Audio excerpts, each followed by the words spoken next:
दोस्तों, जीवन में कई बार बहुत सारे लोग जल्दबाजी में बगैर सोचे समझे कुछ ऐसे फैसले ले लेते हैं जिसका पछतावा उन्हें पूरी जिंदगी होता है।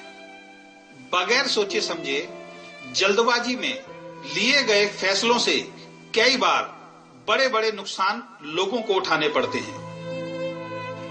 एक कहानी के माध्यम से आपको मैं ये समझाने की कोशिश करूंगा। एक बार एक गांव में एक किसान अपनी पत्नी के साथ रहता था।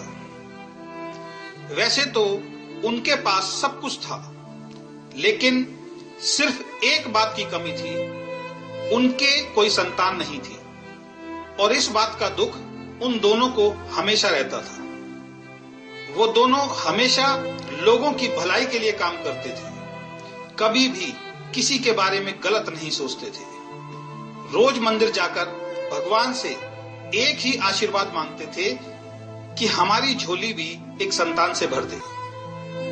एक दिन सुबह जब वो मंदिर से पूजा करके घर वापस आ रहे थे तो रास्ते में उन्होंने एक नेवले को जख्मी हालत में देखा। शायद कोई बैलगाड़ी उसके ऊपर से गुजर गई थी, उसके बहुत चोट लगी थी।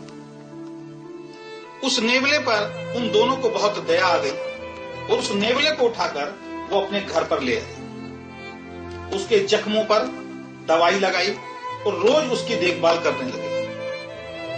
धीरे धीरे नेवला सही होने लगा। वो नेवला उन दोनों से इतना घुल गया था कि वो उन्हीं के साथ रहता था। वो उस नेवले को एक बच्चे की तरह प्यार करते थे। कुछ महीनों के बाद किसान को पता लगा कि उसकी पत्नी गर्भवती हो गई है। सबने यही कहा कि इस नेवले की देखभाल करने के कारण ईश्वर ने आपके ऊपर कृपा की है। धीरे धीरे समय बीत गया। 9 महीनों बाद उनके घर में एक सुंदर लड़के का जन्म हुआ। दोनों बहुत खुश थे। उन्होंने ईश्वर का धन्यवाद किया कि अब उन्हें सारी खुशियां मिल गई हैं। अब वो सबको कहते थे, हमारे 2 बेटे हैं, एक नेवले के रूप में, दूसरा उनके बेटे के रूप में। एक दिन वो औरत रोज की तरह गांव की नहर से पानी लेने गई। वहां पर गांव की कुछ और औरतें भी थीं। सबने पूछा, बेटा कैसा है? उसने कहा, बहुत अच्छा है, अभी घर पर खेलता हुआ छोड़ के आई हूं। एक औरत ने किसान की पत्नी से पूछा, घर पर कौन है? तो उसने जवाब दिया कि मेरा बेटा और दूसरा बेटा नेवला दोनों हैं, घर पे ताला लगाकर आई हूं। तभी वो औरत बोली कि एक नेवले के साथ अपने छोटे से बच्चे को कमरे में बंद करके आई हो, अगर नेवले ने उसे खा लिया या काट लिया तो क्या होगा? आखिर है तो जानवर ही। साथ ही 2-3 औरतों ने भी उसकी बातों का समर्थन कर दिया। किसान की पत्नी को उनकी बातों में दम लगा। वो फटाफट अपना मटका भरकर घर की तरफ भागी।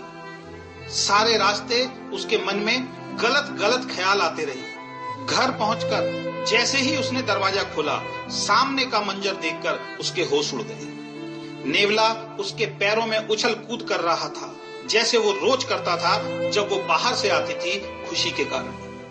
लेकिन आज तो नेवले का सारा मुंह खून से सना हुआ था। इसका मतलब गांव की औरतों ने ठीक कहा था, जानवर आखिर जानवर होता है। इसने मेरे बेटे को खा लिया। ये बात उससे सहन नहीं हुई और गुस्से में उसने पानी से भरा घड़ा उस नेवले के ऊपर फेंक कर मारा और भागी भागी कमरे के अंदर अपने बेटे के पास पहुंची। जैसे ही वो कमरे में पहुंची, उसके